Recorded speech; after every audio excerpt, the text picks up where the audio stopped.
حبيبي الغالي، الله غفور رحيم صحيح، لكن هل سألت نفسك في يوم هل أنت من أهل الرحمة أو لا؟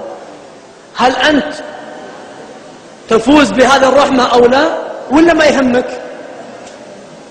إذا لم يكن الله جل وعلا قد بين في كتابه العزيز أن الرحمة هذه لأقوام، أنا أقول لك افعل ما تشاء. قال جل في علاه: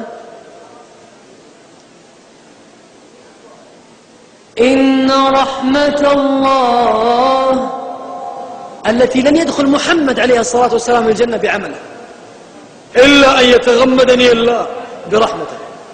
إن رحمة الله قريب من المحسنين. رحمة الله قريب من المحسنين.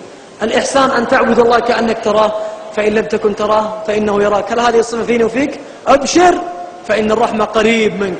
إذا كان والله تستخفي من الناس ولا تستخفي من الله، فكل ما أبعد فالرحمة أبعد. لكن يجي يقول لك يا أخي أنت تجيب الآيات اللي تبغاها، يا أخي الله جل وعلا أرحم منك، ويقول إن ورحمتي وسعت كل شيء. نقول ممتاز، طيب تسمح لي أكمل الآية؟ ما انتهت الآية، نكمل. ورحمتي وسعت كل شيء، ما انتهت، نكمل. فسأكتبها، ما قال سأكتب نصفها ونصفها أوزعها على الباقين، قال فسأكتبها، هذه اللي وسعت كل شيء سأكتبها لمن؟ للذين يتقون. هل أنت منهم؟ إذا أردت أن تنظر تتذكر أن العين تنطق عليك فتجعل بينك وبين عذاب الله وقاية بفعل الأوامر واجتناب النواهي، فهنيئا لك الرحمة. إذا كنت أبعد فأنت أبعد. تعال وأقول لك آية كل ما ناقشت إنسان فيها قال لي هذه في القرآن، والله منهم من يحفظ كثير من القرآن ويسألني هذه في القرآن ثم يروح يراجعها. يقول الله جل وعلا في سورة الأعراف آية 169، يقول جل في علاه: فخلف من بعدهم خلف ورثوا الكتاب. أعطيناهم قرآن، خلقناهم مسلمين، يأخذون عرض هذا الأدنى. تعرف ما معنى هذا الكلام؟ يعني اللي يوافق هواه وهو من الدين يسويه.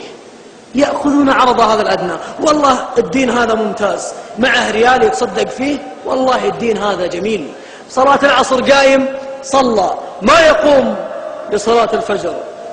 يأخذون عرض هذا الأدنى ويقولون سيغفر لنا. ارجع القرآن تجد هذه الآية فيه، يقول الله هؤلاء بيقول لك سيغفر لنا. انظر ماذا قال الله جل وعلا: إن الذين آمنوا، ما قال الذين أسلموا، لأن المسلمين 1000 مليار لكنهم غثاء كغثاء السيل.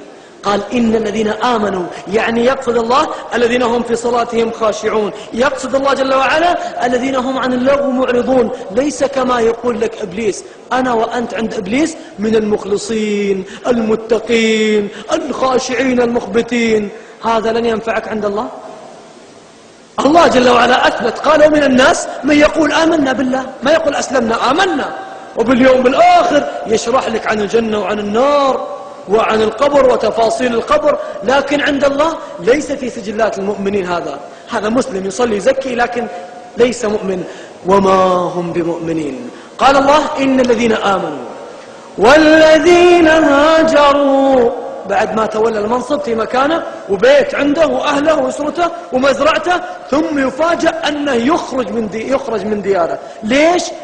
ليس لانتداب ولا لبعثة، يخرج بدينه فاض. والذين هاجروا، آمنوا وهاجروا وجاهدوا في سبيل الله، قدم الروح هذه رخيصة في سبيل الله. هؤلاء وش فيهم؟